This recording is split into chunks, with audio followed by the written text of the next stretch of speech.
Last night, we looked at how abuse in sports can happen in plain sight. Tonight, in part 2, we're digging into the legal system designed to catch it and why it can often be difficult. CBS 19's Mark Gadd continues our coverage.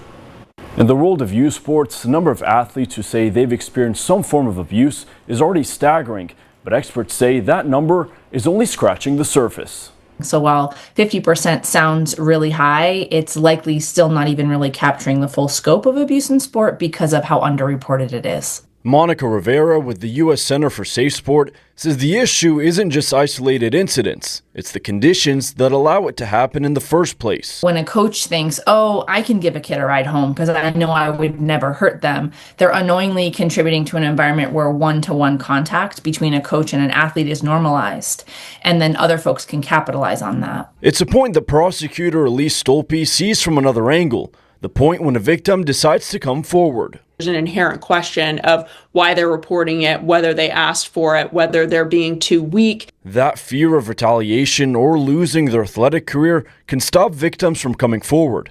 But if they do, Stolpe says they have many tools at their disposal. You have the Title IX process, you have the SafeSport process, and then you have the criminal justice process. And in that SafeSport channel, there's a public database of sanctioned individuals. And this allows families, but also organizations, to quickly check whether someone in their sport ecosystem, so that could be a coach, another athlete, an athletic trainer, has been banned or restricted. Once a report is made, police ask just enough questions to know how fast prosecutors need to move. It can often feel like, oh my gosh, everyone's just sitting around and not doing anything. Like, why is it taking so long? Because unfortunately, our context is like Law and Order SVU, where everything is wrapped up in 45 minutes to an hour.